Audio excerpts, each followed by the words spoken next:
The myth of creation is quite possibly one of the most important things to nail down with any civilization.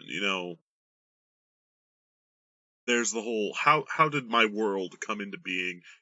And for a lot of civilizations there's some entity out there that made a thing that made a thing that then made a thing. Sometimes the first entity just made everything. And other times, the world really didn't start being the world until, you know, a person runs a sandwich for the first time, and that is a magical feeling in and of itself. But lame jokes about regional sandwich chains aside, that's what we're doing. We're doing the creation myth today. I have most of it in my head, but I've been lax to put it into paper or file or whatever. But with you guys here, with me spilling my guts about all of this, I think we'll have a pretty okay go at it. And hopefully, you know, everything just won't end up crashing and burning. Yeah, I learned how to do a thing. Okay.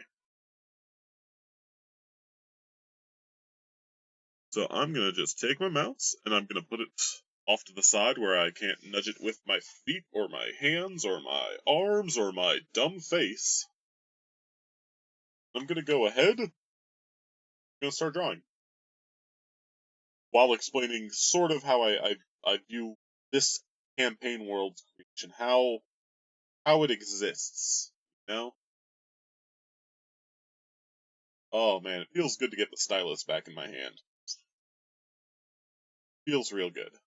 Uh, Part of this is I don't know the specifics of how my world was created. I know generally, but as the timeline moves forward, we're gonna find that just because we know the start and where we are now doesn't mean that we know jack squat about what happened in the middle. Maybe a key point here, maybe something here and here and here, and some things closer to the end. And it's all right that a lot of this ends up hazy. It's all right that this is unknown. This is unknown because you can fill that in later with adventures, new myths, and new creation stories. But oh, that said, I do know quite a bit about my world and my cosmology of my world, and I feel that if I get it put out in visual form, I can speak about it better so that you guys can understand my inane ramblings. So we're just going to go ahead and get rid of all this nonsense. Actually, no, what we're going to do, we're going to redo this and this. Ah, screw it. We're just going to start where all stories begin, the end. No, we're going to start at the beginning. Once upon a time, in the West, Loveless lost his damn mind in the West. But more importantly, there was this great big nothing. This great big nothing was the only thing. He was like, man, I'm feeling pretty bummed out. I'm the only thing. He's not liking it. So he said, hey, if I'm everything that exists, I should make somebody to exist with me. So he took all of his juice, he balled it up deep, and he flung it out there. He just went, nope, over here. Yep. Just goes, hey, this is my power. This is a good chunk of it. If I'm nothing but power, if I just took it and put it over here, it'll be something. And he felt pretty good about that. He was like, he wasn't 100% on it because he didn't know anything. He knew nothing because that's what he was.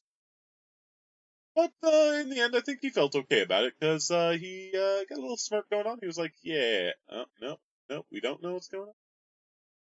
Oh, he's like, "Yeah, everything's wonderful. I made this thing, but the thing didn't do anything. It was just there." And he talked to it for a while, like you do, until one day it just sort of exploded. The whole thing went to shite. And it started spreading out. All sorts of craziness was happening. It wasn't the form that he gave it, it was just starting to rip itself apart. Now, that was a bad time. Obviously. Not the best day. Can't seem to draw anymore. Excellent. Good to know everything's working properly. So he goes back to being pretty not chuffed with this. He's not pleased. Bad time again. He's sad. It's exploding. His only friend. It's starting to gain something akin to his form, but it's not quite there.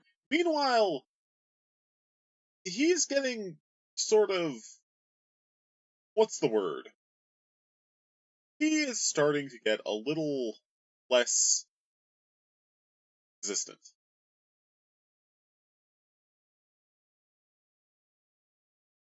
Oop, that's the opposite of what I wanted to happen, but yeah, basically the opposite of that. Can I anti-select?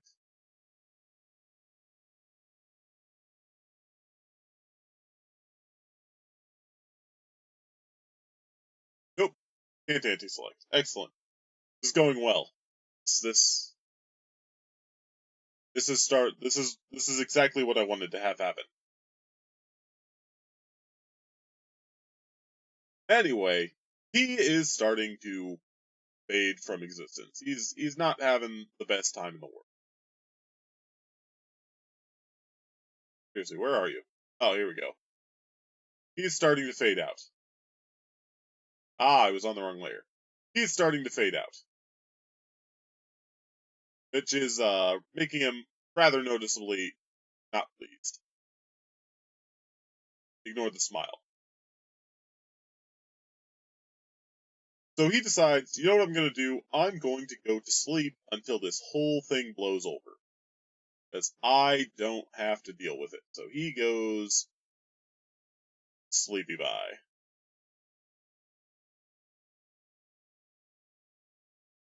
Until whenever he feels like. Really, it's not important. So he's gone. He says, you know what, man? I don't need this in my life. I'm going to see what happens to you after I, cease to not be. Comes a thing. I don't know.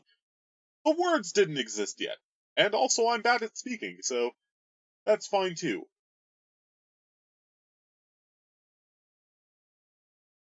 I hope I'm making this epic and important enough for you. Make it sound like it's not just a crazy man shouting into a microphone. Alright, sleep is gone. Good. Love it when sleep is gone. But that doesn't stop this little ball of light from continuing to expand, and one day, the whole thing, as it's creating existence around itself to try and keep itself from dying, it starts to develop something similar to life.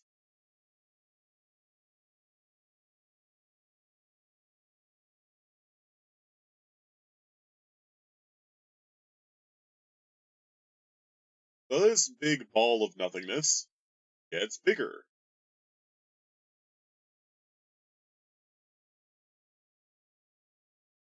And this little ball of something that's in the ball of nothingness goes even crazier. It just starts wigging out real hard.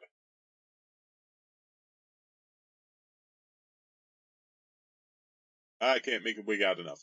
But yeah, it's getting spikier, it's growing, and eventually the whole dang thing starts to crack right down the middle. And part of it starts to spawn off over this way. Part of it starts to come off over this way. And some of it flings off into little bits, and little bits. You might guess what these are by now. These were stars, suns, things that could themselves sustain life. But this big bit in the middle here was still a thing. But it was cracking more as it was losing pieces of itself. And eventually, it broke down from, instead of being raw power, like stars are, to being pieces of power. Make a new layer for that. So it says, hey, I'm just gonna get gone, you guys. I don't this in my life either. And it dies before it becomes a thing that can even say that about itself. Which is itself kind of a bummer. I mean, you just start to exist, and all of a sudden, you're snuffed out.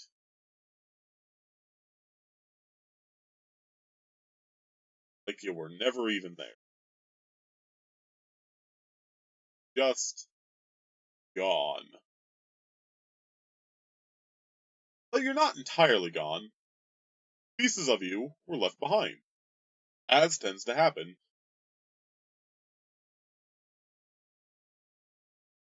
So from this well of power, aside from the stars, different suns up in the different skies, came raw bodies of power. Can you guess what they are? I bet you can't. Come on, I bet you can. Here we go. That's the wrong color. Went on the color wheel. Choose the color. We had water. We had air. We're gonna use yellow for her because I like it. And we had fire.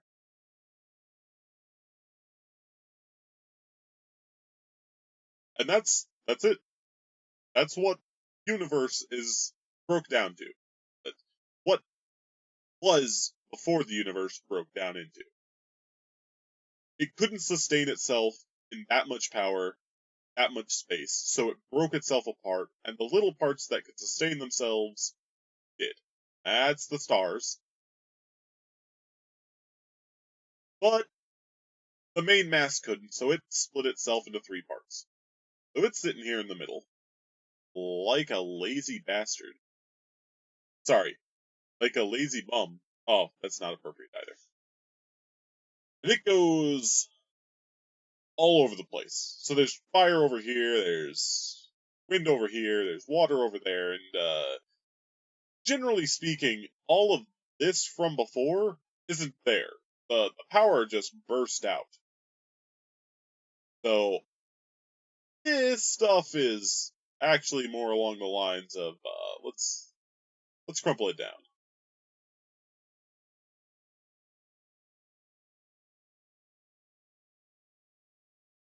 This thing, in size relation to these bits of power, is basically that. Boop! Look at it, it's so cute! Like it doesn't even know what's going on. Because it doesn't. Meanwhile, these things are out here, joyriding around, having a good time. Having a good time. I swear I knew how to spin this. There we go. They're just sort of flinging about, and as they spin about, bits of them drop off into the universe proper. So there's bits of these floating around the universe. Now we're back in the universe. Whole dying thing. Let's go ahead and undo it. There we go. We're back in the universe proper. There's elements flying around.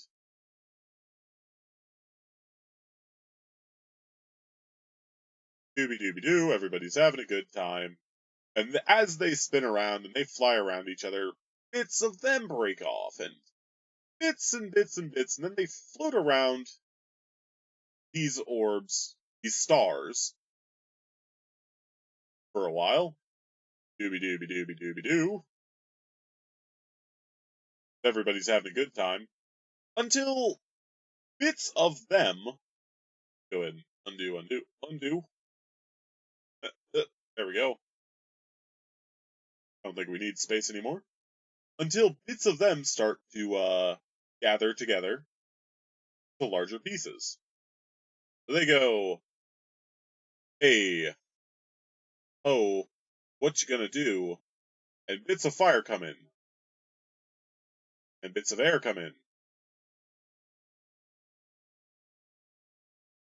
And bits of water come in. They start merging around, and they start swirling around the power of these stars. Gonna smudge more of that. Smudge some more of that. You see where I'm going with this yet? Because I sure don't. Yeah, it's starting to make a kind of general muddy coloration.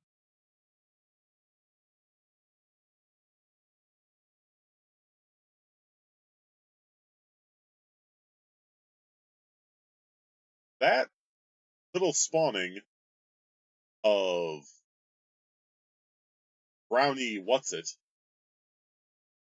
was planets! Yes, this is how physics works in a universe where magic is how physics work.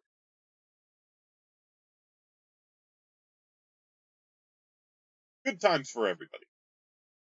And eventually these wells of power sort of washed away. Until they just became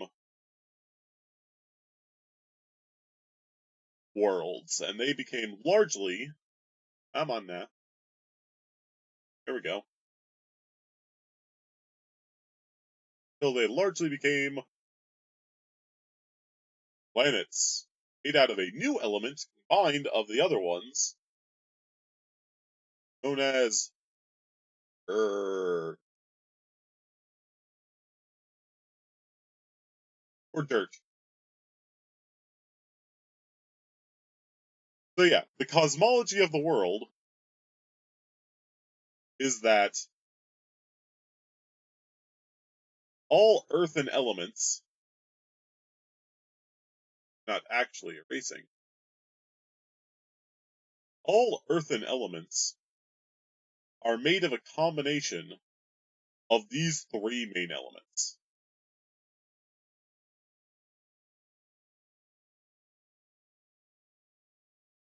Pretty wild, huh? I thought so anyway. But of course, different parts of the world are made up of different bits of element. And you can't always get things in perfect balance. Though sometimes you get a little bit more of some than the other. For instance,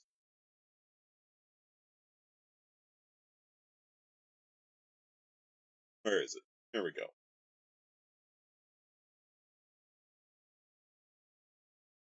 When these two collide, you get a lot of ice. When these two collide, you get a lot more... You tend to get a lot of volcanic activity going on. A lot of that yield magma. Nor the A. It's hanging out. And with these two, deserts tend to abound quite a bit. You get a lot of storms going on in places like that. You get badness. You get the bad lands.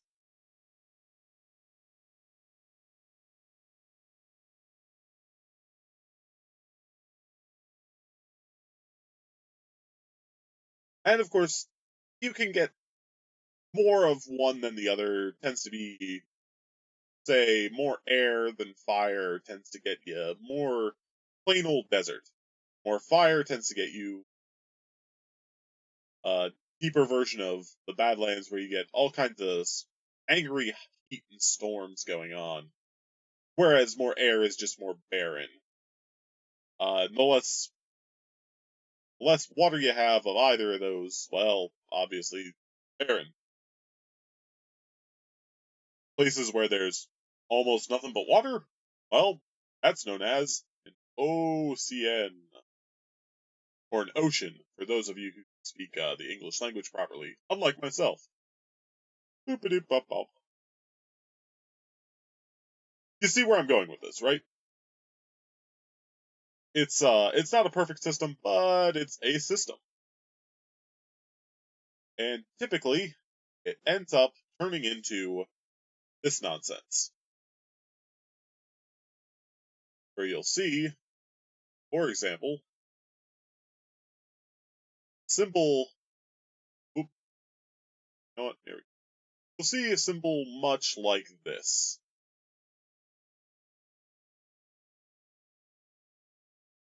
Only better drawn because the people doing it do this for a living.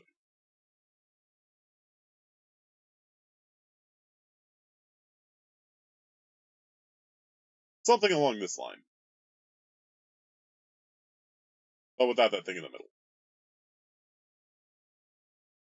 You know what I'm getting at? It's sort of interchained there. If I had a little bit more time, I'd probably spend more time making it fancy. But you get this weird symbol here. I mean, it's in a lot of places in the real world. It's big in Celtic and a lot of Germanic and Northern European sort of mythologies. As I recall, there's probably others, but yeah, this same sort of symbol. And yes, I'm co-opting it, and yes, that's okay to an extent. I ain't profiteering off of this, but yeah. So this is what modern people in the world, modern philosophers, modern sages, refer to as it's sort of a alchemical equation for the world. There's still some elemental energy that's not entirely a part of the world, and you don't want to go to those places. Those are bad places. Those places suck. Yeah, eventually the planet was formed, and everything was good and fine forever. Right? You know what definitely didn't happen? Things definitely didn't go wrong. For a moment, I'm going to go ahead and put everything in a layer group that I minimize my workspace.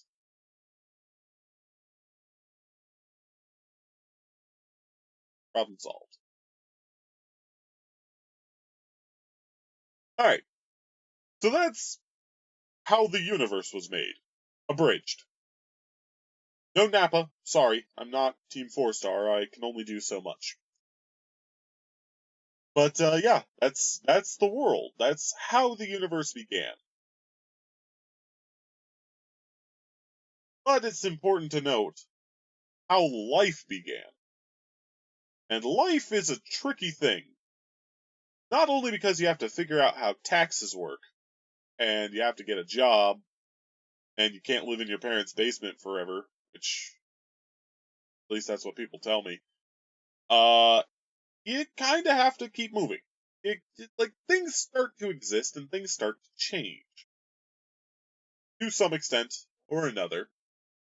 But in this case, in this extent, ooh, life began to form in the universe. So we have that same pitch blackness going on. Everything is in the shadows. We'll wait for that to catch up. So, while space renders, holy cow, that's taking a hot minute.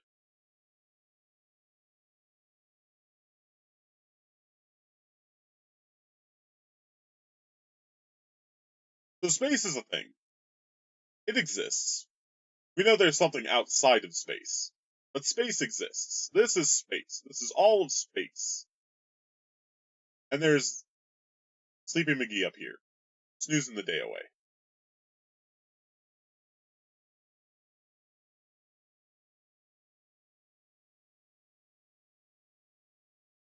He's doing his thing. Not important at the moment. But what is important is that because life can exist, because it did up here, get my pen back. Remember this guy? Sleepy McGee? Well, life, now that power and place for it to exist does exist, it starts to. Pretty wild, right?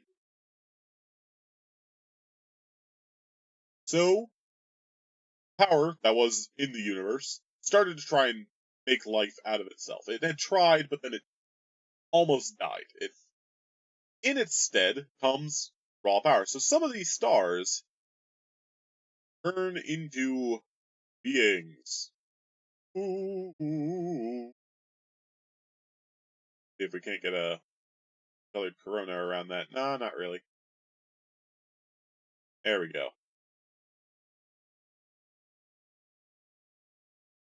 There's one of these. Let's say there's a red guy. Them. This fellow over here is hanging out, because why not? Then there's this handsome devil. He burns bright. Because baby, he's a firework. Unimportant. But there's all these living wells of power around. The colors are just to show you that they are, in fact, individuals. They're not some hive mind. These are what modern, mortal philosophers would refer to as. Let's see if I can give this the proper uh, the proper amount of dignity. It's a god. They're gods. It's a deity. These are gods. And so these guys set out to start working. Because they, like Sleepy, remember Sleepy? They felt alone, because look at these huge distances between them. Huge distances. I can't even show you where we would be, our campaign world would be in this, because this space is so big that you don't even see stars. Except for some clusters over here. Alright. Space is big. Space is really big. So these deities, these gods, start going, hey, I think I see something over there. And they all sort of look to the left and they see that thing and they go, hey, let me go get it. And they spend some time chasing each other's tails. To no avail.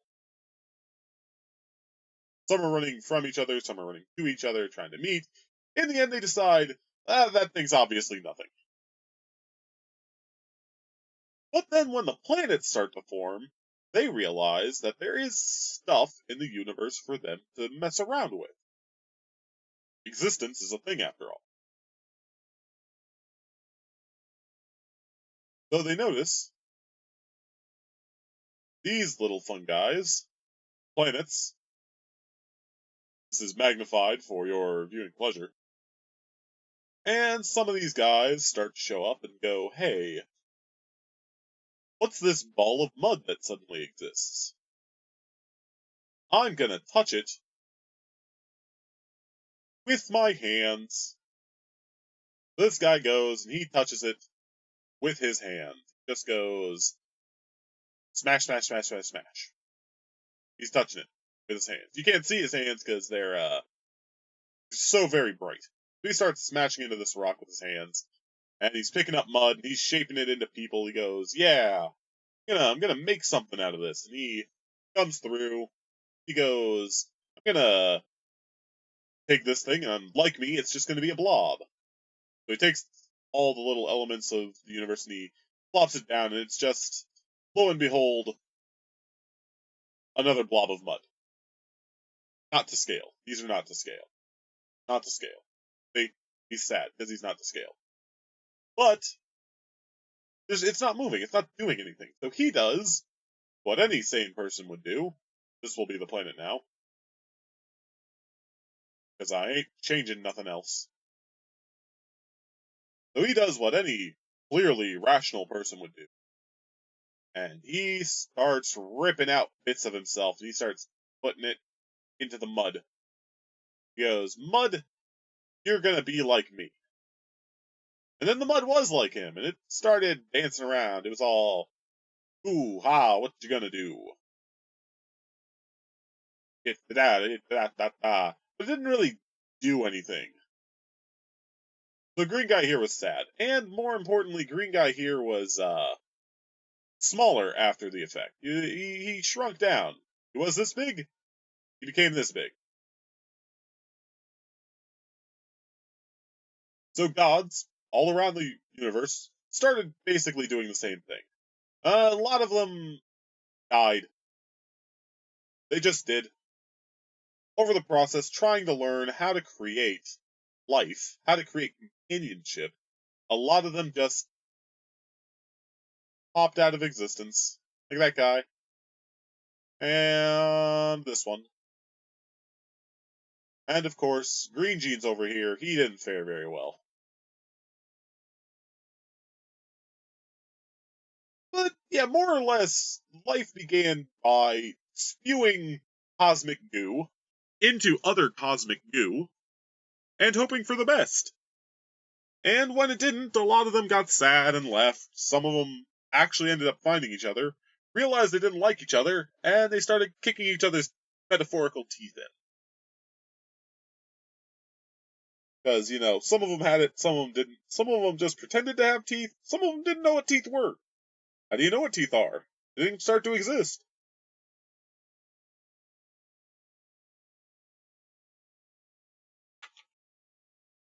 But then, oh, but then,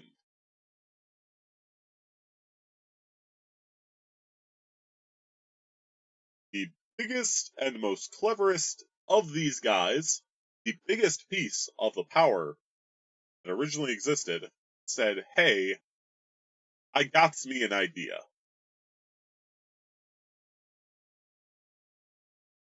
I'm gonna take a lot of my juice. I'm gonna shove it into something." But as he was doing that, he saw his buddies dying. That's never good. He saw these lights going out, and he started realizing what was happening as he was putting his juice into this juice. Like, "I'll put some juice here," and he stopped. As the lights started going out, he got a little bit of juice going on, and he decided what he was going to get going on there is he was going to put just this much juice in. He started cutting off his own power. He'd already started the process, basically. He goes, "Oh, that's too much. That's too much. Everybody's starting to die." So he stops. He stops real good. And he successfully, more or less, stops himself from feeding into the planet until it dies. But it worked!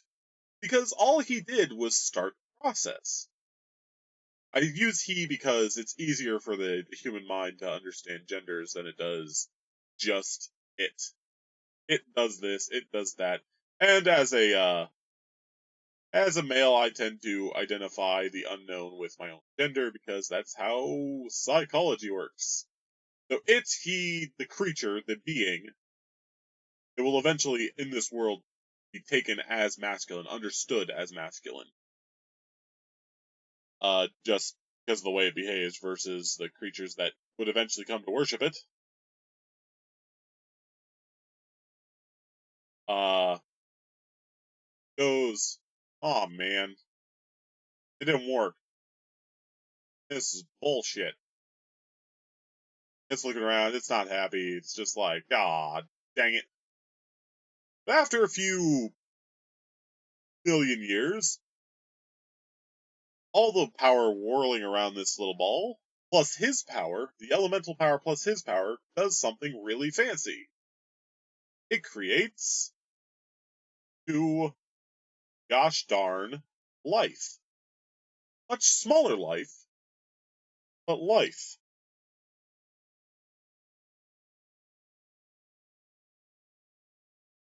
Much simpler life, but still life.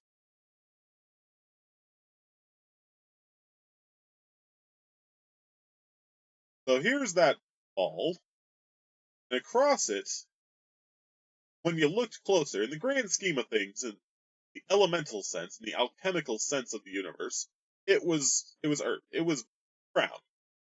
But when you look real close, you'd see some of this. You'd see a little bit of this going on. There'd be fire everywhere. And basically the whole dang planet started to get something nobody knew about yet. See, around the ridges of where the water was strongest, some of this color started to appear. Nobody knew what that was. Because there was something to see besides the deities. The deities were sort of looking at worlds. A couple started to converge. So there was a big guy, and there were a couple other smaller guys coming by. The big guy is now roughly the size of the other guys. That's how it rolls. And eventually the whole dang planet becomes all green. Life starts to spread across it. Plants, eventually animals, like this really terribly drawn dog that I'm about to do. Like, hey, woof woof.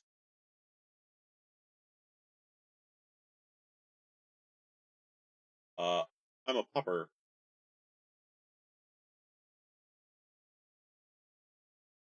It's roaming across the planet. That's a thing. Life starts to get from microscopic, macroscopic, pretty dang quickly. I guess just scopic. Macroscopic is the scale we were looking at. But now, when you start looking at it, it starts to be a thing. So everybody started getting really happy. They were like, "Hey, let's start shrinking ourselves down and looking at this world." Ooh. So we went from creation of the universe to creation of worlds to creation of life. Life general. Life is just sort of there. So I think it's very important to note that in this world, evolution, the concept of evolution, Darwinian evolution, or a version of it, exists. It's a thing. Life was kick-started with no direction, and it found its niches, as it went forward. Until the gods came down and were like, "Hey, baby, you're looking awfully rad today. What's up?"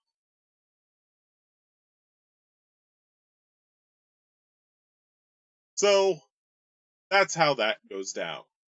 And these entities, these beings, who once upon a time had no concept of what they were, now found creatures that suited their purposes. Can I get rid of that, please? This is fine. Everything is fine.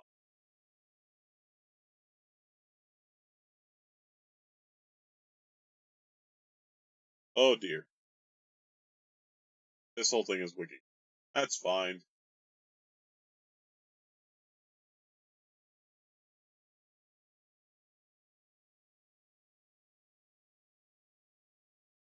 Huh. It usually clears it up. There we go.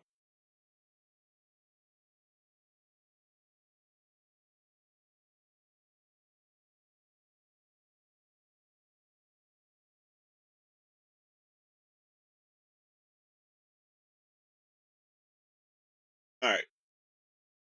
Here we are, in the world. a world that totally exists, and definitely isn't just a blank canvas, because that would be weird. And it goes, "Hey man, what you say, man? Ooh, what you say? Ooh, that you only meant one." No, that's not even the same song. Uh, yeah, gosh darn it. So this whole thing exists. The whole planet, the planet is a thing that exists now. Life is a thing that exists. Uncountable eons pass because these gods did not have a sense of time prior to mortals, because they didn't have a sense of when things were going to extinguish on their own. When they eventually found out that things did, they were like, ah, that's kind of a bummer. But obviously, first life that started it to show up was really big and strong, because there was a lot of power rolling around the universe at the time. So giants existed. Fee, fi, fo, fum, I smell hot pockets burning in the oven. Grr, a giant.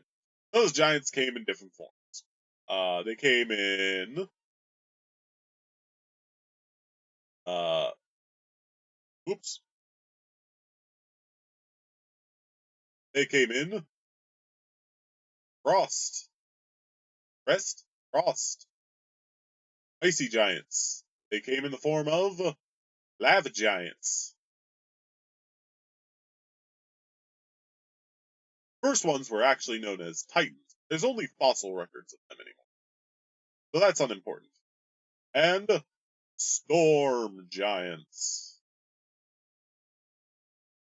As time went on, and life kept popping out, like raw life energy kept popping out, uh, a new kind of giant came out.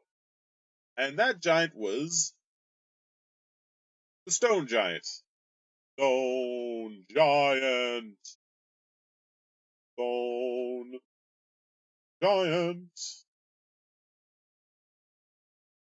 These were not in any particular order of power, except for the stone giant, who was much more physical than the rest. The other ones crackled with energy and power, and the stone giant was just rock. So much so that if we were to do a size comparison, let's draw a person. A person, a human of average height, stands yay big. Alright? Because I didn't do enough layers, we're going to go ahead and get rid of this nerd entirely. Is otherwise unimportant discussion. And by size, a lot of storm giants being made of air and fire, most part, if I remember my flowchart correctly, which I probably don't. Where's my universe flowchart? Hello, universe flowchart. Can you help me? Universe flowchart. Aisle 7, please.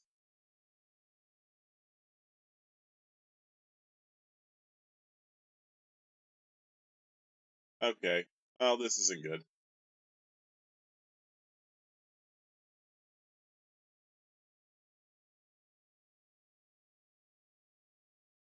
Ah, that's why. There we go.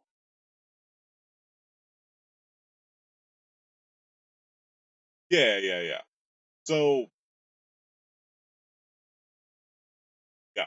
Storm giants, largely being made out of fire and wind, had a lot of raw power going for them.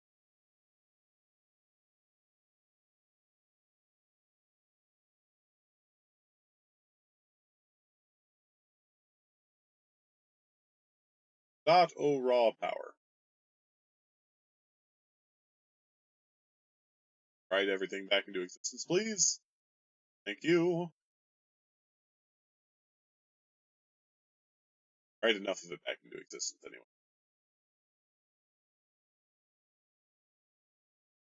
So they were obviously pretty big.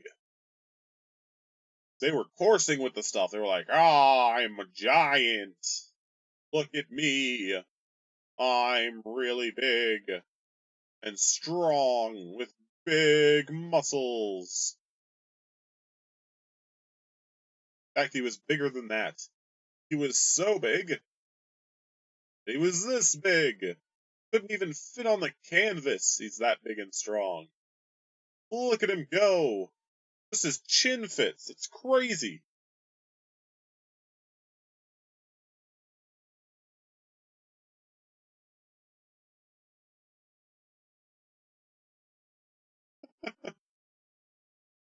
Next to them were the frost giants, because being made of air, they were also coursing with power. But they also had some that neat wind in them.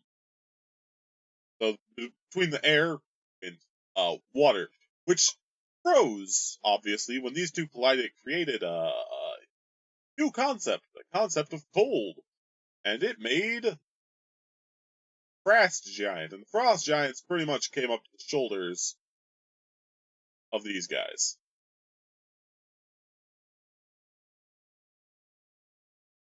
Body parts not to scale. Like, look at me, I'm a frost giant, and they wear Viking hats because that's just how frost giants work in every setting.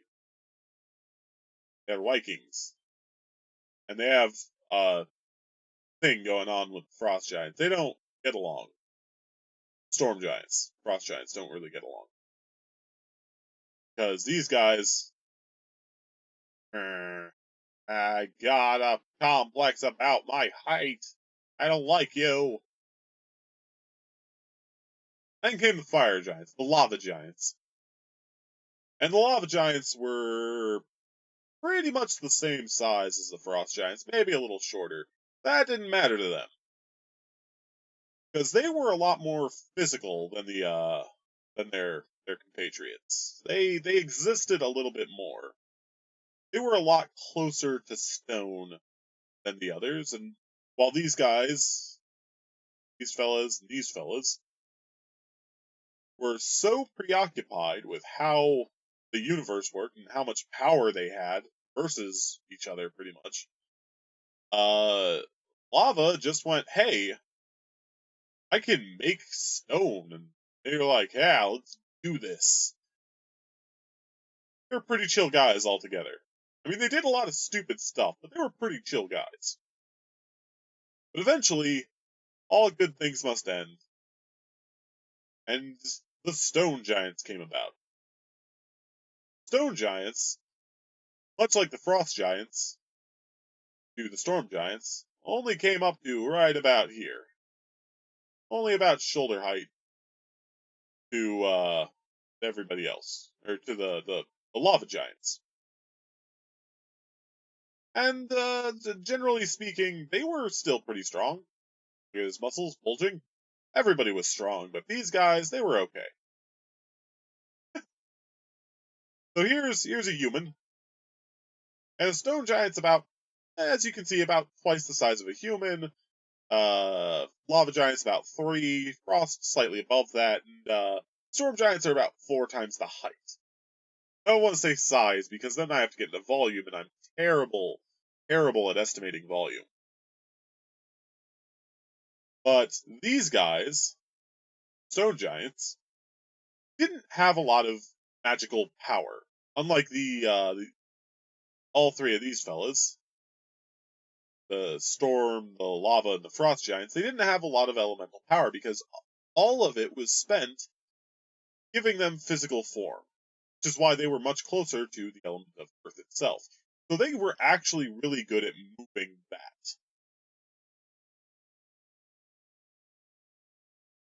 And lava giants being mostly fire, but with some frost to give them form, and frost being mostly water, but with some wind to give them movement, and storm being a confluence of just raw power cascaded over everything. There were fewer of them. Basically, the smaller they got, the more of something there could be, is the consensus. Now, modern day, giants don't, for the most part, exist. They're gone. There's a few of them kicking around, of each. More of the lesser you go. I guess technically the line would go the other way, wouldn't it? If you wanted a mathematical representation of how many there were, the taller they are, the fewer of them exist. This is, Mount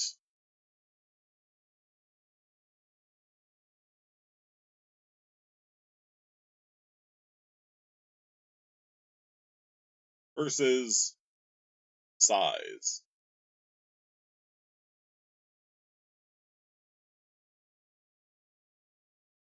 I guess if we just say big to small.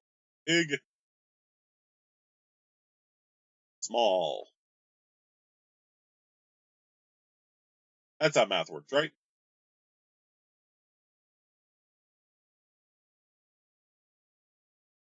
Sure it does. Sounds right to me anyway.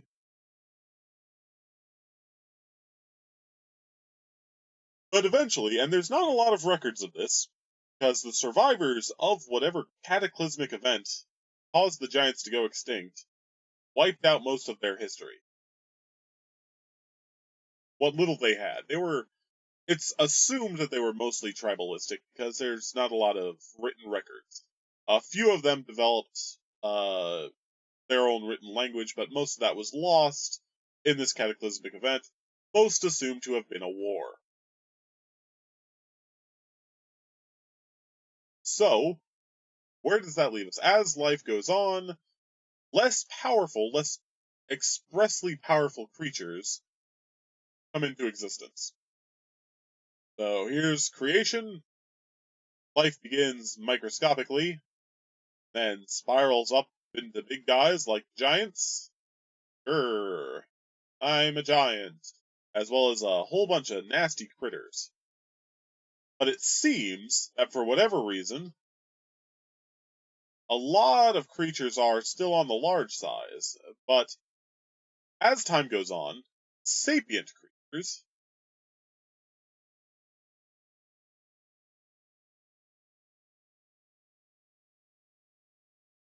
beings with sapience, beings with the ability to rationalize and basically humans, human intelligence as we understand it.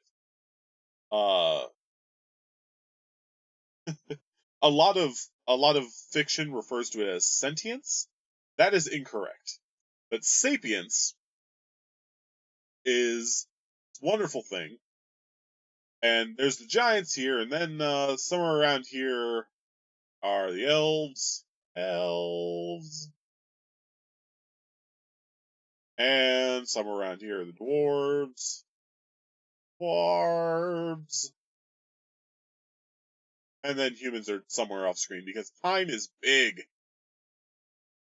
Time is really big. Time is almost as big as space itself, probably bigger at this point. In this sort of prehistory stage, we don't really need. Oh god, I'm zooming in and out like crazy. That's the wrong button. It generally doesn't matter. The scope of time of prehistory, it's an age of myth. So until written records begin, not a lot matters. It's more or less the truth of it. Not a lot really matters. There's fossil records, there's dinosaurs. You got your guys here with the horns going on, got the snout horn, little nose.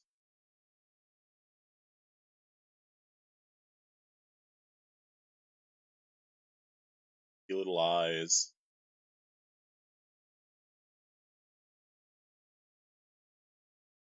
You know, dinosaurs. Dinosaurs existed. Dinosaurs technically still exist. But we'll get into that some other time. That's not really a now sort of thing to talk about. All dinosaurs have spikes up the back because they're.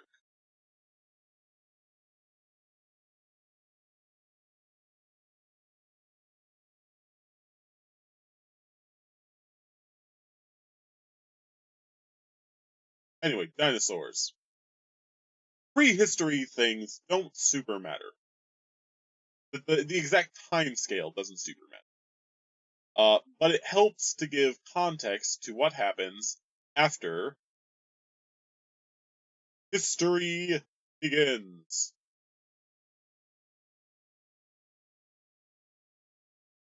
For this, there was no history, but it existed, and after this, there's history, and it also exists. Exists. Get some water, holy cow.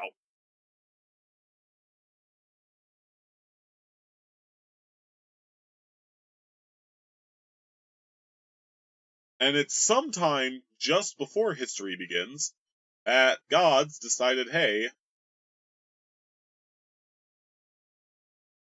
there's life that we can detect. Sapience. Remember the word? What's that word? Sapience. It exists. We can detect thought of some scale. It's different from our own, but it's there. And that was the giants. But before the gods got to figuring out how to shrink down their bodies, save this as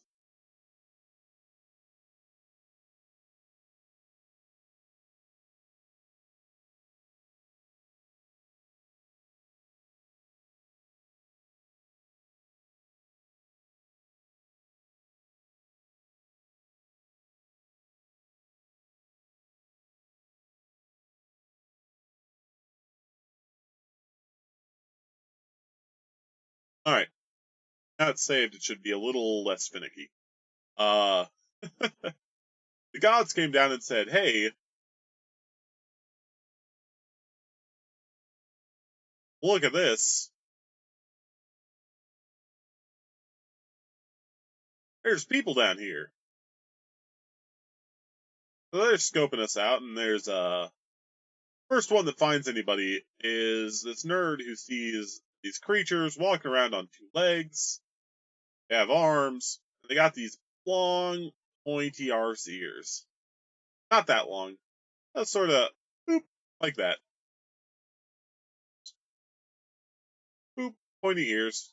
Looks kind of like a nose. It's not. Their nose is over here. Their eye. Nose, eye, mouth, ear. Some hair. Yeah. Everybody loves a mullet, right?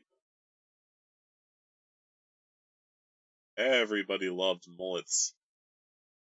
The elves love mullets because this was an elf. Look at me, I'm an elf. So it's not that other species didn't necessarily already exist. It's just these guys happened on the fast track to civilization because a god came down and was like, I'm going to hang out with these guys. And when he found them flinging their poo at each other and eating whatever fruit came by and just sort of dying when they did it, he went, no, no. And he pretended to be an elf. He went, all right, I'll strap on my elf ears and I'll make my mullet go all hardcore. And he went down and said, hey, I'm like you, but I know how to talk good. And they went, okay, teach us how to talk good. And this process sort of repeated itself with the other two main races of this whole shebang. Uh, well, strictly speaking, it repeated itself with the dwarves. A dwarf, a smaller body than everybody else. Look at me, I'm a dwarf. Everybody loves me because I traditionally speak in a Scottish accent and have a totally wicked beard. Look at my totally wicked beard. Killer mustache is also important. Can't not have a killer mustache. Hey, knife ears.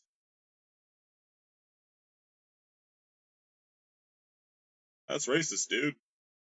Knife ears? I'll call you Stumpy Doomleg just because of your massive penis. And I appreciate that. I appreciate that quite a bit. It's a good time, isn't it? Yeah, it's a good time. You do have a small penis, though. I know I have a small penis. That's okay. Not really.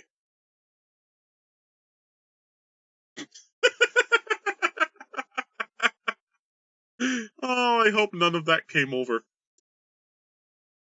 Oh. Yeah. Prehistory, or early history of the elves, went something like this. Hey guys, I'm a god. So God Elf here. Gonna put a G on him. God Elf talks to the other elves, and he teaches them how to eat fruit that doesn't make them sick. And they kind of like it. They dig it. They start hanging out, but they never do anything. They're just sort of there. And eventually, the god just gets bored of hanging out with them. He tries to teach him new things, but nothing's quite as exciting as what they used to do, which was just eat, sleep, and you know, chill out. They just sort of hung out and they made the beast with many backs because the more the better, am I right? So the god just left. He just goes, I'm out. I'm gone. You guys aren't worth my time anymore. So he shaped their very basic structure for how to talk to people. He created their very basic social structure, and when he tried to push them past their comfort zone, they said, nah, we have everything we need. We live very long lives. We eat well. We don't need to eat much. We don't even need to sleep all that much, really.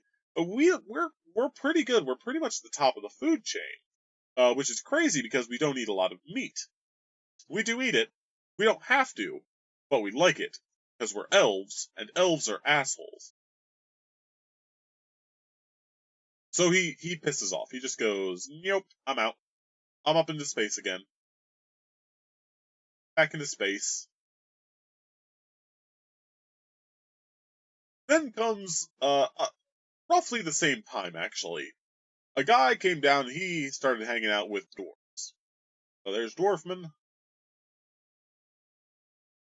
And this guy saw what his compatriot was doing with the elves and said, "Oh man, that's rad. That's totally rad, brother.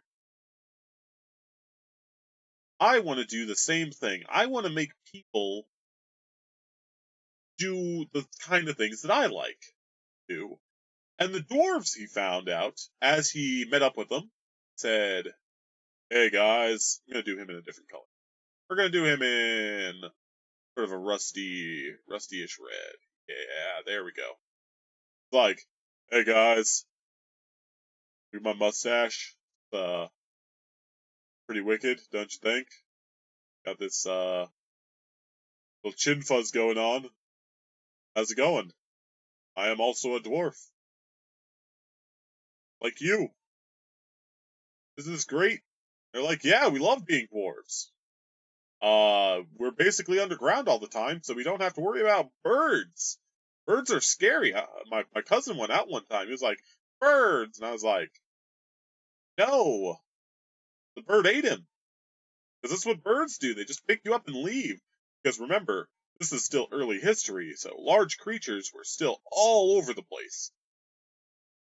So the god goes, "Hey, what if I taught you how to use this thing here?" He pulls out a rock. He picks up a rock and he says, "What if we just use this rock and we hit the birds with them?" This dwarf says, "Nah, I'd rather just not deal with the birds." He says, "Well, what would you like to deal with?" I'd like to deal with these weird crawling things underground. We can't get away from them. Try hitting it with this rock. We hit them with rocks already. It doesn't work. Huh. Maybe if we used a different rock, a different rock.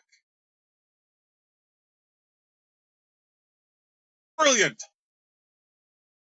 So they took shinier, harder rock, which we know as iron, and he started, like, chipping away at it the best he could, and he smushed it in between his dwarf hands, which were better than a normal hand, and he made this sort of shape, this sort of a blunt object shape, and he just sort of put a little holdy bit on it. Kind of ends up looking like Mjolnir is usually described as being. It's a little hammer. What's it? And the dwarves are like, this'll do, and they squish all the bugs that attack them, all the underground creatures that keep them corralled in their small little caves, and their society starts to spread. He's like, hey, I like making things. You want me to teach you guys how to make things? And they're like, hell yeah, bro. You're super good at it. Thanks, man.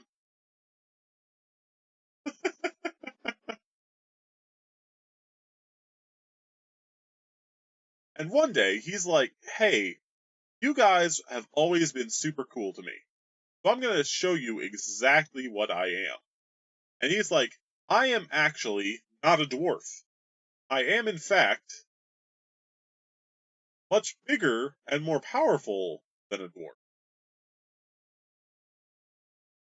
And they start just absolutely freaking out because they've seen giants before. And so they mistake him for one of them, and they're like, oh my god, you're a giant. You're those things that hurt us. And he goes, no, no, no, no, no, no, no. I'm not a giant. I'm not a giant. Giants are assholes. I've seen them kill you guys. I don't like giants. They're like, you could have done something about it. He said, I did do something about it. I taught you how to make weapons. The dwarves are like, oh yeah, guess you did. Sweet deal, bro. You're welcome. I didn't say thank you.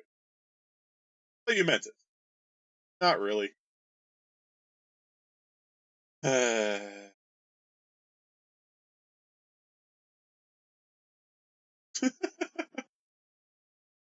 But he decides that in order to help out his little buddies the best he can, he's going to make them the coolest thing ever because he feels he can't be around forever. He is starting to realize that he could hang out and he could just do everything for his friends, but eventually you gotta let your little potato men do their thing. So he takes a piece of actual fire, elemental fire, some of the stuff that never got really wrapped into the world.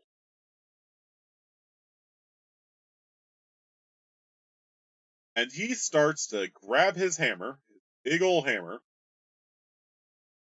that he eventually made after many, many decades, so as to not seem like a weirdo, and he started to hit the darn thing. Wham! Wham! Wham! Wham! Wham! Wham! And he starts turning it into a new kind of fire. He wants to create a fire that his friends, his dwarven subjects, his worshippers, could use to do godlike things themselves. Now, if you're starting to notice a problem with this, you're thinking, hey, that cannot end well. You've played Dark Souls before, probably. And this fire that it works, this piece of elemental fire that he gives sapience to, at least some degree of it, he gives sentience to it at the very least, it looks at him,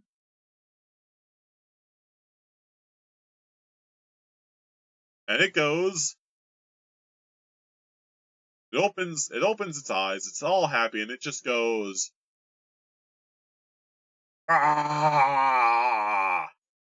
It burns him instantly. It's a new kind of fire. It's hotter. It can create willpower of its own. It can almost create life. Not quite. It creates a facsimile of life. And it has so much power and so little understanding of what the world is that when it comes into being, it just freaks out, explodes with more power, and it takes God with him. Dwarven God dies. And that is not good. Because now the dwarves have nobody to hang out with. But they have this giant raging fire. Because, as history will eventually prove with the dwarves, they are really good at making things. They can create miracles on their own almost. But they're not the best, and the dwarven god took when he became the dwarven god, when he was just a ball of energy, and when he gained a personality and started being worshipped by these dwarves, he became the dwarven god, and he took on certain aspects of the dwarven personality spectrum, which, if anybody knows any Tolkien, they like to dig deeply and greedily. Not specifically that in this setting, but generally speaking, that's what went down. And because fire exists everywhere in the universe, that there is fire element, regardless of how far the pieces of it were spread back in our creation myth, it sort of teleported from world to world. This is important to note because the world we live in, our campaign world,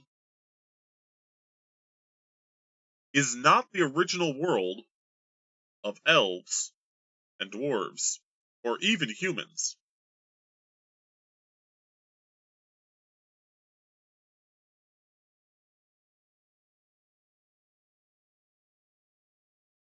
You see, dwarves, their world being ravaged by fire, by inferno, as this new fire type of fire came to be known, decided to take the last chunk of perfectly balanced earth element on their world, and they took the last bit of untainted fire element, and they exploded that and launched their chunk of world into space. And they left. And eventually, this chunk found its way to the world we live on. Right here. Well, and they then, once this planet chunk, this giant rock, found its way into orbit around this other giant chunk of rock, it basically became its moon. It had its own moon, but that other one was smaller, and they just sort of swept in and collided with each other. Which meant that the dwarves had to evacuate their emergency home. And when they landed in different mountain ranges around the world. This new world. Oh, big spiky one. That's just closer. They shot out in escape pods, essentially escape pods, basically just magic rocks. And they landed in different parts of the world. And those would eventually become the dwarven homes. The original homes of the dwarves. There were... How many did I say there were originally? I think there were 7, but I think originally there were probably just 3. Not a lot of dwarves were on the moon in the first place. But the moon is right here. Up in the sky. And that's how dwarves came to our planet. Their god made a new element and messed everything up for them. So they had to leave their world. They lost all of their history before that. A generational ship made of stone. They came to a new planet. Generally speaking, this is not going to come up uh in gameplay. Very few dwarves would ever learn that this exists, because the only written record of it that survived is on the moon. And the moon is a scary bad place that's hard to get to, which we'll talk about later. But, as I said, the Inferno exists on this new world, just much less of it. But it does exist, and that scares dwarves, because dwarves don't like the Inferno because it destroyed their original world. The reason why they don't like the Inferno has been lost to history, but their worship of this dwarven god came with them, so their mythology shifted, and even though they've forgotten as a civilization that they came from another planet, they just basically kept that. And they just believe that they're from this world, originally, even though they're not. And elves, as I described earlier, had a similar problem. Elves, oh dear, 1 second. There, thank you. Elves decided, hey, we're gonna chill out on our world, because they come from another separate planet. Because the same thing happened all over the place with that original, like, life-giving god. He just started seeding worlds as he discovered that he could plant auto-life equations. So the giants are on our world before they eventually died out.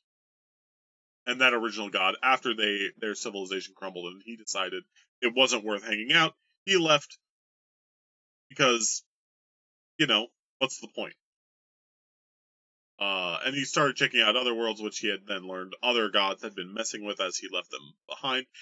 Think of it as taking a video game and just sort of leaving save files around for other people to play on, and then coming back weeks later and finding out what they did with the characters in the game. That's what happened.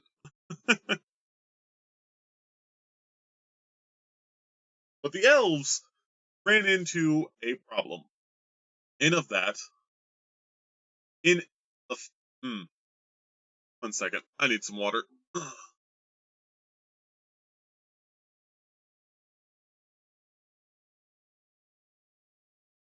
So now we're going to branch back out into our cosmology. Because while the world exists... Hello. Okay. While the world exists, everything outside the world also still exists.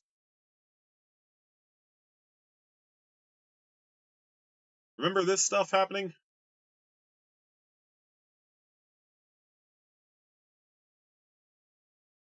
That stuff is all still there, including Mr. Sleepy Pants off in space. Even though we can't see him anymore for some reason.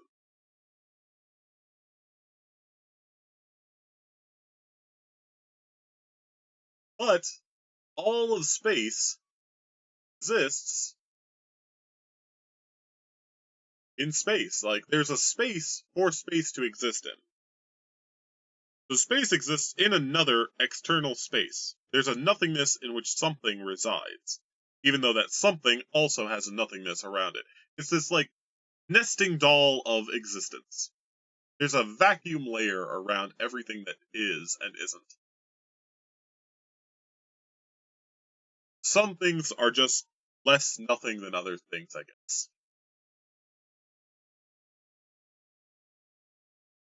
But physics, you might recall, from high school involves equal and opposite reactions. Maybe that's chemistry. I don't know.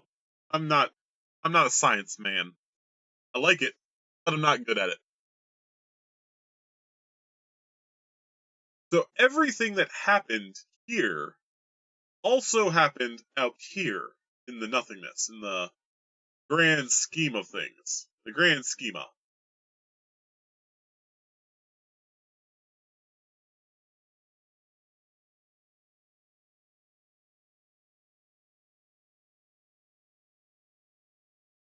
All out here. And the difference was, out here, in the wild west of existence,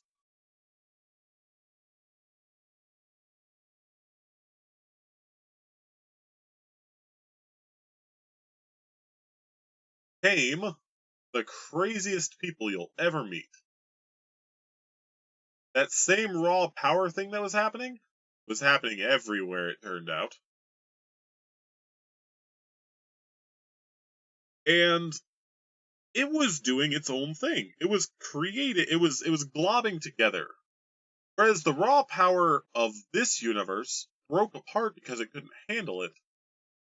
The raw power out in just everywhere else, everything that isn't here in the universe, figured, hey, let's just quickly, as we can, find other us's to hang out with.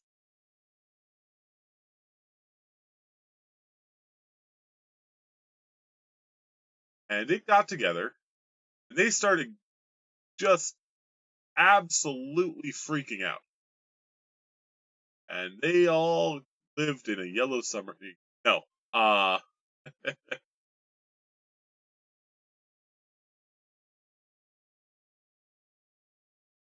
they all merged below.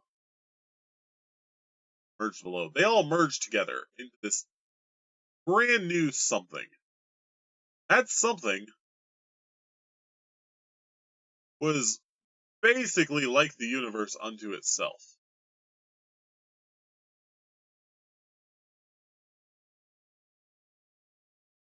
That's not the right tool. F budget. Oh, that's the wrong tool as well. Oh no. Look at it budging together. Oh, the world. Tonight I'm gonna have myself a real weird time. I feel alive. And the world freaking out real bad. Creates some power and does exactly the same thing that the normal universe did. Only this is just a screaming amalgam of sapient energy. So while this created a shell around itself of nothingness, this ball of something created a surface. It basically has a membrane.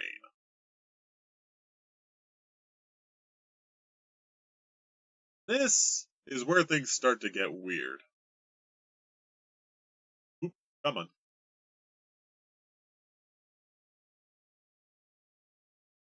So it's got this membrane. And this membrane courses with power of its own right. And it behaves in the same way that a planet does. Planets course with power, but they're small, insular pieces inside of a big nothing.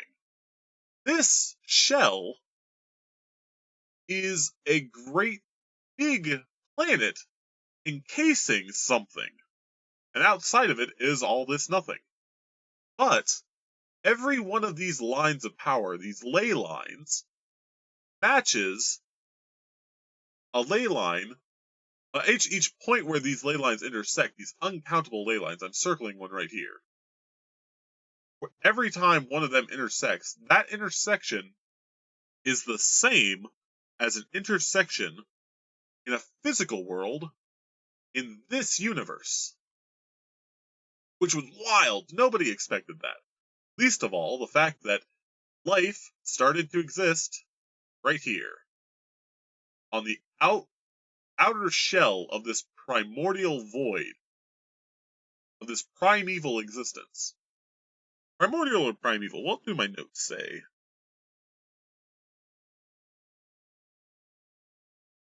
Primordial. This is the primordial void.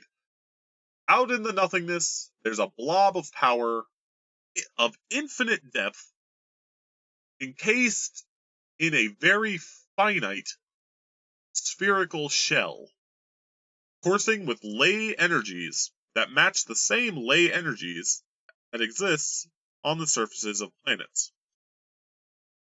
And the beings that live here on this world, this place, are known as Fae.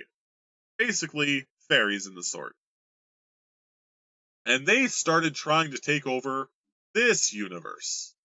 Because why not? I mean, they have infinite space here, but it's full of raw power. There's never, evolution never stops here.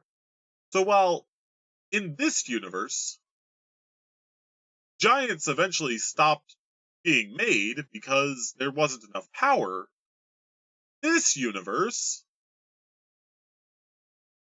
kept getting new, more powerful creatures. Or new, equally powerful creatures. Also bad. But it's also, it's really big.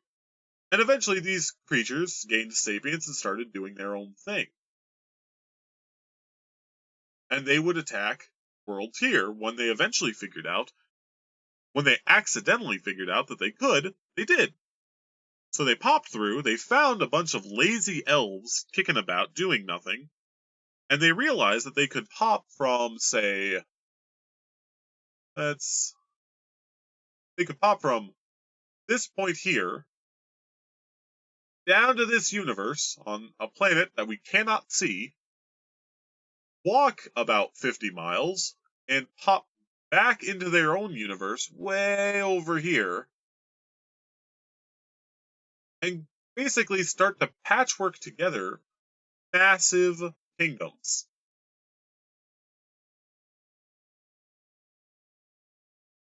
Big formations of land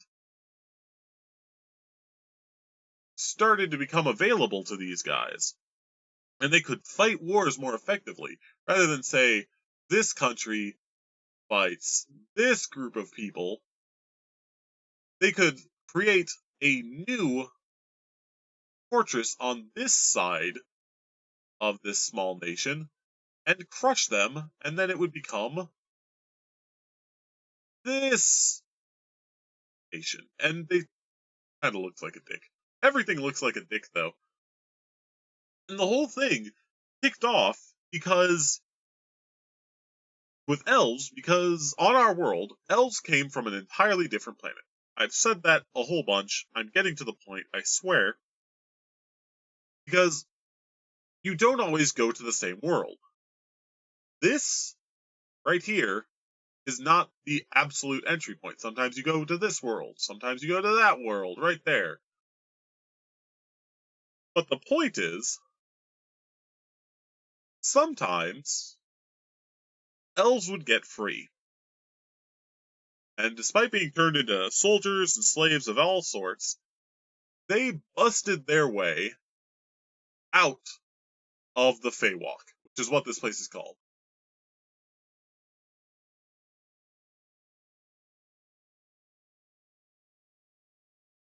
Inside is the primordial void. The shell of it is known as the Feywalk, because what walks there? The Fey.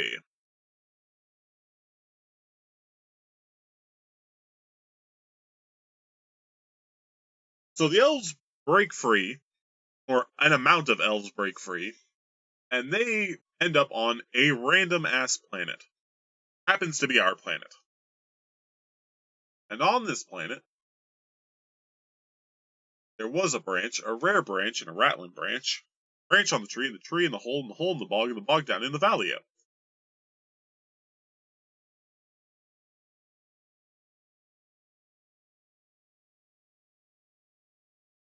They come across these ley line points, but they decide they're not going to stop because they can't just run. They cannot just run because the Fae already enslaved them once and they barely broke free. So they do what the Fae themselves did, and they built fortresses. They built weapons, and the militant ones, the soldiers that had been made, manned these fortresses. These fortresses are really, really radical because this world happened to have a couple of these already on it that were now no longer in use because there were a bunch of filthy elves taking up the space. And there's like a forest around. It's like, oh, it's woods.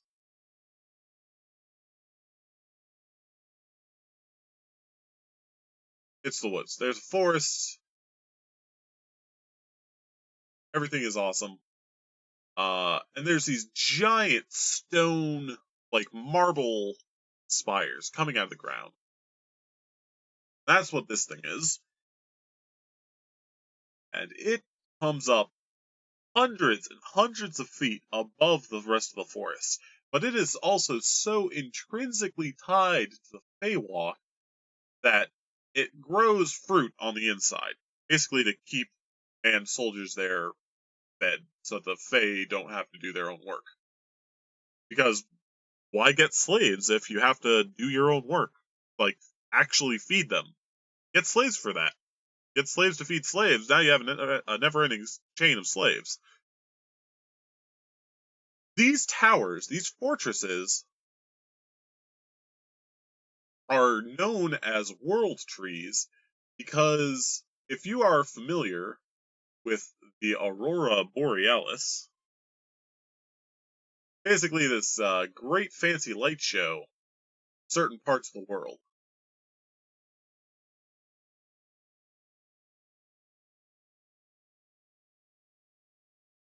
And it just so happens that in this part of the world, every new moon, power from the primordial void leaks out of this tower just a little bit and creates this sprawling illusion of a treetop canopy around this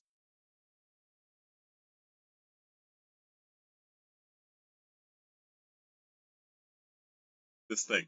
And there should be some blue in there, but this isn't agreeing with me for some reason. It's shiny tool. Not doing what I want. Anyway, basically lights show up every new moon and it makes it look like a giant ass tree. Sorry, a giant friggin' tree. And that's why they're known as world trees. But in actuality, they are manufactured fortresses, or manufactured is not quite the right term.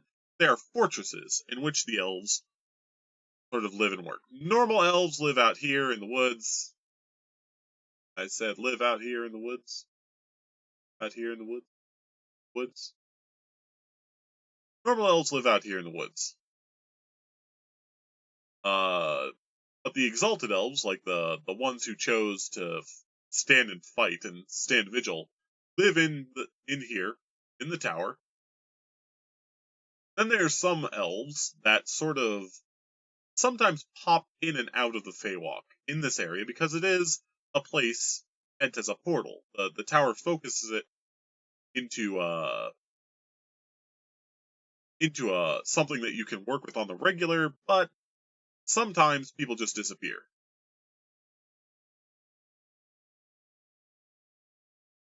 So sometimes elves go in and out of the Feywalk and they get special powers. These are the wild elves.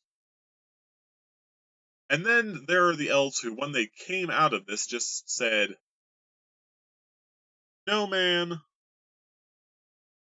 no thank you. and he took his friends, and they all went off into the wilderness. They went to explore their new world, and they had none of it. They had magical powers that they eventually developed, and these are the rock elves. These are the elves who went into the stony wastes, off camera, off frame here, goodbye. Boop.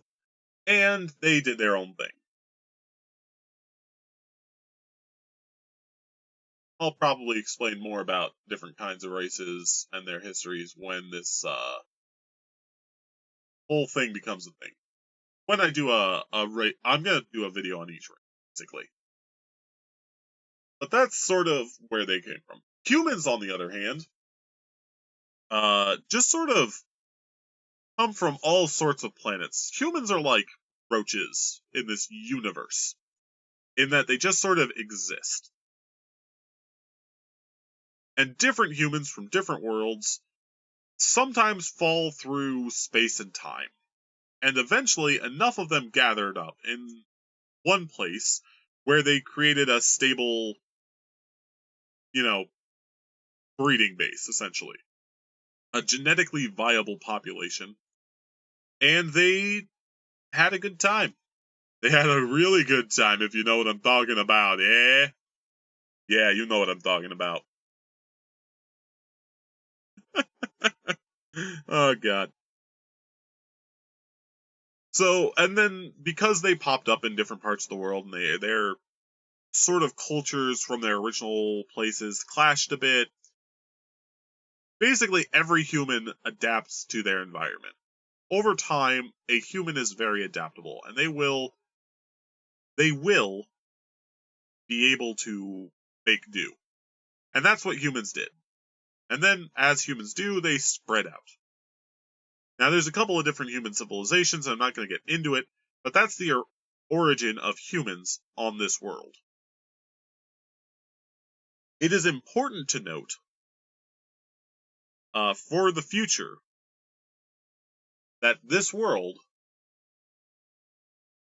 officially does not belong to humans. It does not belong to elves. It does not belong to dwarves.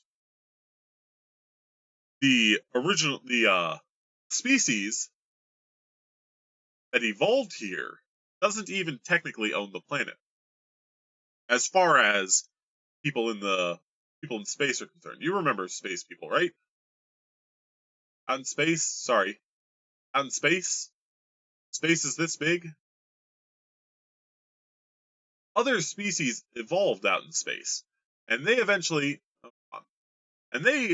came here as well, but they do other things.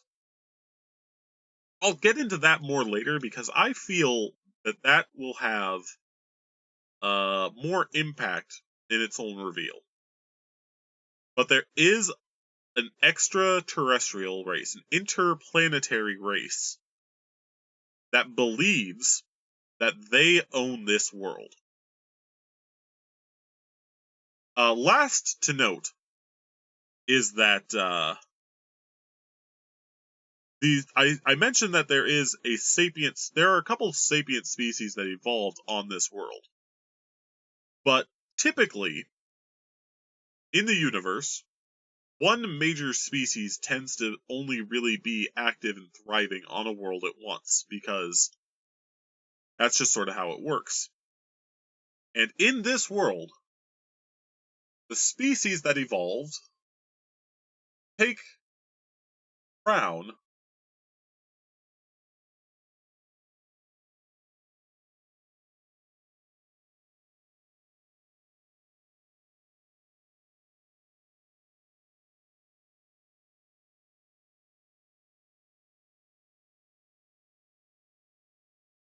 are goblins. At least they were. Goblins never got a deity. Because, well, what happened was, the goblins just, a deity just never found interest in the world. Or rather, the one that did, he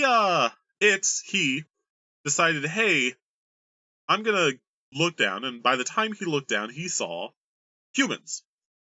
And he went, okay, that must be the species here.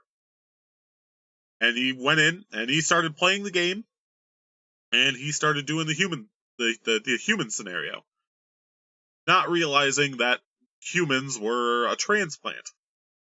And everything went bad. But I'll get into that in a special Goblin video. Oh my goodness, these take a lot of energy out of you. You wouldn't think that talking and drawing would take that much out of you. But holy cow. Not that what I'm doing is much in the way of drawing. I just felt it's important for you to remember that these fellas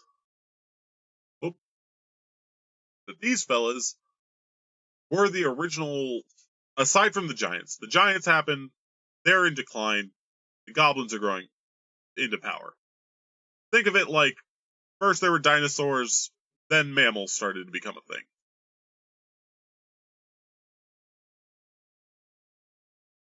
That might be a little bit too simplified, but yeah, more or less. More or less. Dance, dance till you dance. Do, do, do, do, do, do. I honestly don't quite know where to go from here.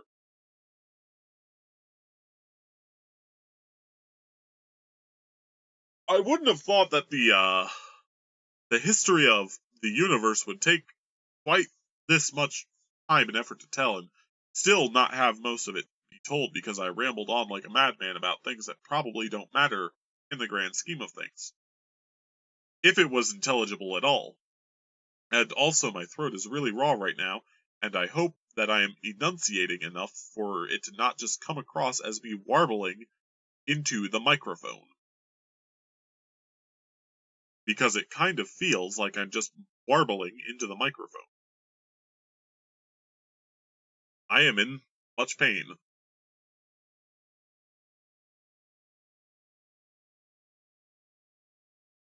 And no amount of water will entirely soothe it.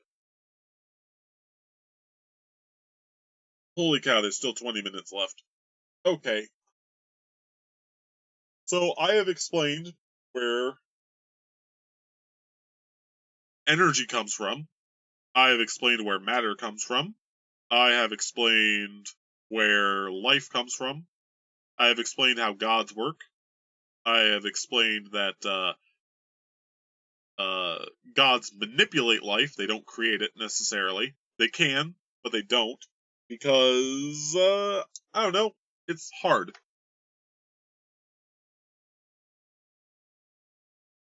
So they don't make. Also, it's important to note that gods do not make the species they are associated with. The species sort of adopts a god, and that god takes on the traits of the species.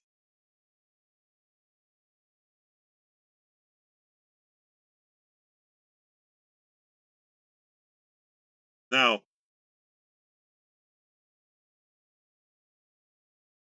I've also forgotten where I was again. Holy cow. It's,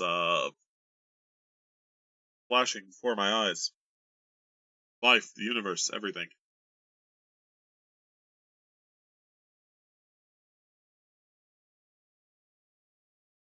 I'm so tired.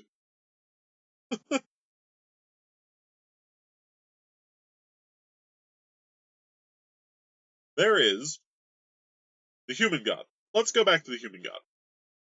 You remember this fella? He was going around the world, seeding life, and then coming back around. And by the time he came back to this world, our world, he goes, hey man, humans are a thing, right? You must be in species. So he comes down, and as he's starting to try and hang out with humans, he realizes that they're all over the place, and they're so fractured that there's not a lot he can do about it. And he tries to just sort of uplift them, but as he does so, everybody remembers Sleepy Jim, right? The snoozing non-entity that existed at the beginning of everything that doesn't exist.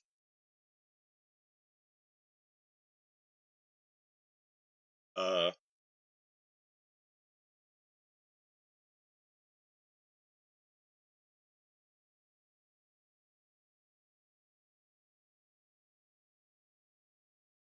There he is. Isn't he handsome?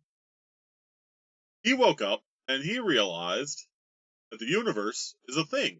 And he's actually really upset about this. Like, oh, I'm sad.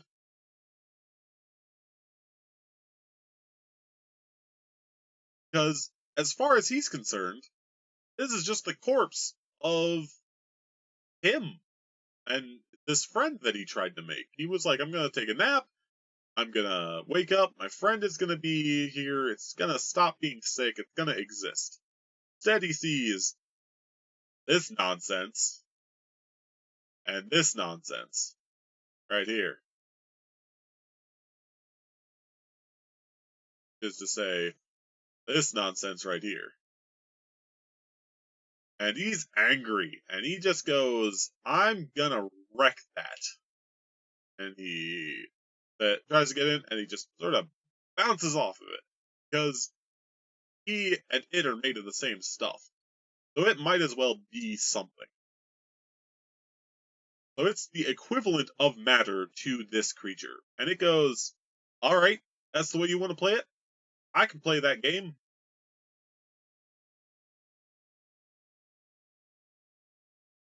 And it goes, hey, Mac, I'm going to kick your ass.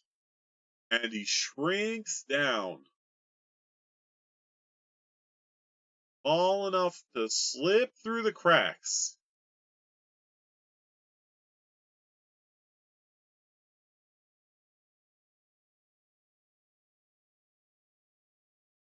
And he gets into the universe. Because he doesn't want to mess with this. Because that's some nonsense. He had nothing to do with that, but he doesn't like it. He'll get to that later, he says. This right here, this is the thing to deal with.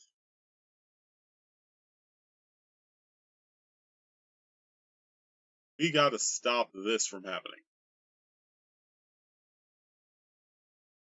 Oh, he shrinks down and he comes across and he shoots to the planet that has the biggest sapient entity, the deity, on it, which is our good old friend, Sunbro. Hey, Sleepy Jim isn't sleeping anymore. He comes down and he wrecks house. He is not having any of this.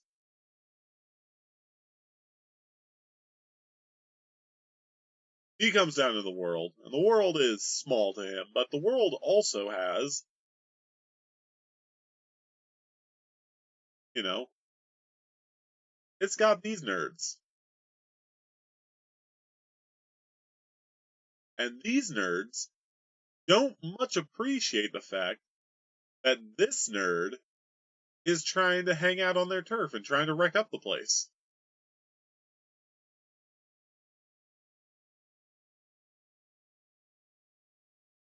Why is this not drawing? Oh, there we go. So this guy's like, hey, I'm gonna beat you because you're about to step on my toys, the humans. And he goes, no, no, no, no, no. You don't beat me, I beat you. Here's how the conversation goes. You don't beat me, I beat you. This guy's like, bring it, you punk.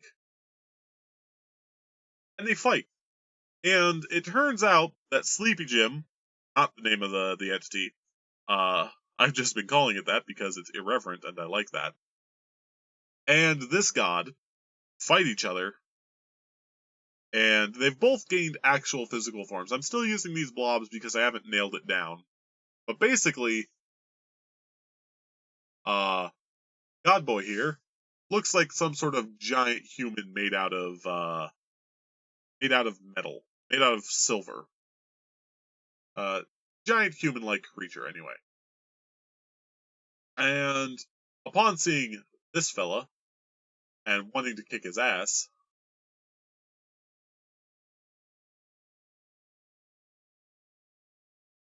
big evil angry guy here says, "I'm going to take your form and I'm going to kill you. I'm going to kill you because that's what I have to do anything in this universe.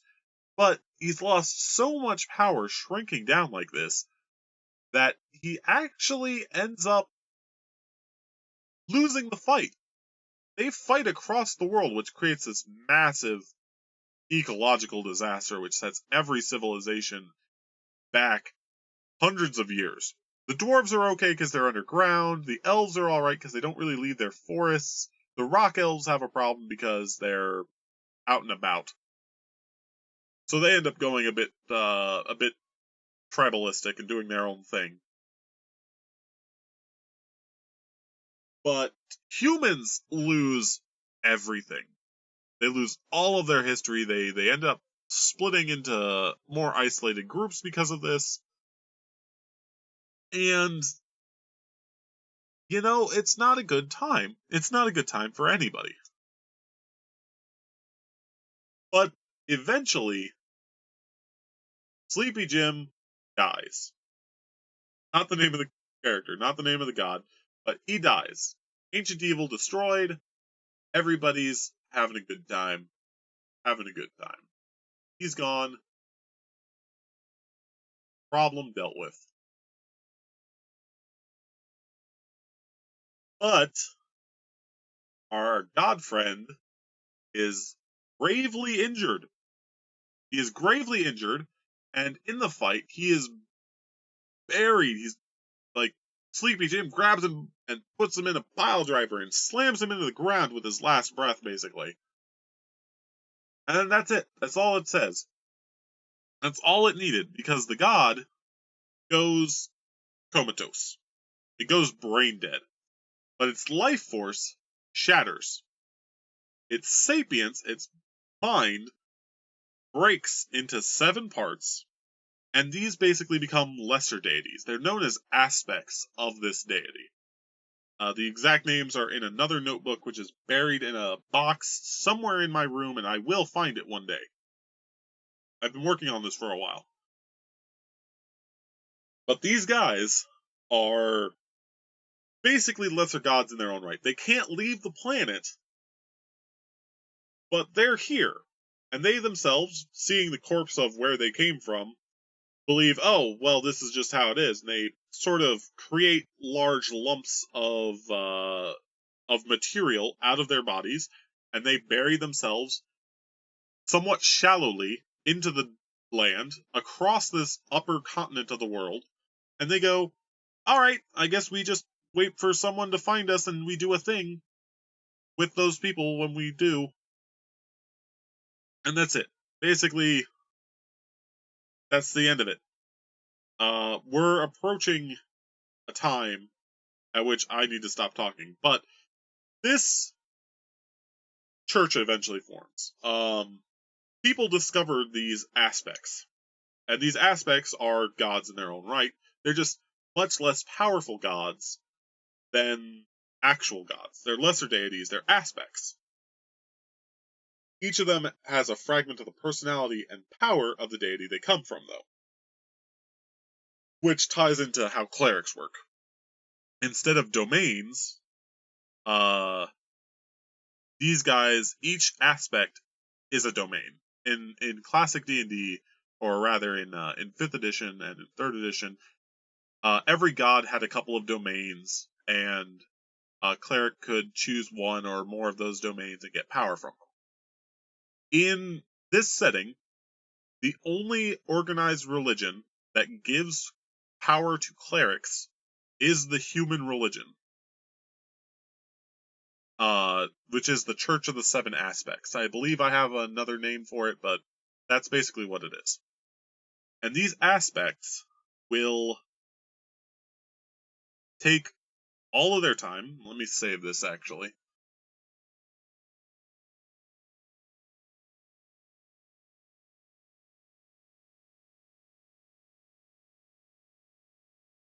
And each of these aspects works as a deity that has one domain. That's it. Other cultures typically get their divine powers through worship of their gods, sort of, or their ancestors, but they don't have clerics typically. They have more often than not, druids are what their priests are. Priests of the wilds, priests of greater spirits, priests of ancestor cults are druids. Priests of gods are clerics. That's the delineation. Yeah, and some, not even all humans, worship this religion. The wilder the area, the less civilized, quote unquote, civilized, the less likely they are to have druids, and more likely or to have clerics, and the more likely they are to have druids worshipping some major spirit that exists in the world. And that's all right. There's nothing wrong with that. Except that politics always comes into play, and the leaders of this church, obviously, want their god to be the one that's worshipped. Now, generally speaking, the different churches of the aspects get along, and eventually it becomes one church. But that takes a couple hundred years. Because they all have to find each other, and then they all have to realize that they all worship the same parts of the same god. But yeah, that's what happened to the human god. It is brain dead, sort of, in a hole, somewhere, but alive. Physically alive. Its physical body is alive. Because it's immortal and it can't be killed except by something of equal or greater power, or roughly equivalent power. Holy cow. That took a while. That took a while to say all of that. It took a meandering path from blob of nothing to all of everything, and it took a long time. And I think I might stop this video a little early, actually, because I need to stop talking. I need to stop talking now. More on all these gods and their religions, and each on all the races and the primordial depths in other videos. But for now, I can't do it, guys. I am sorry. Ooh, that didn't do anything. I gotta go. My throat is on fire. You guys stay classy. Find out more information in other videos. Bye.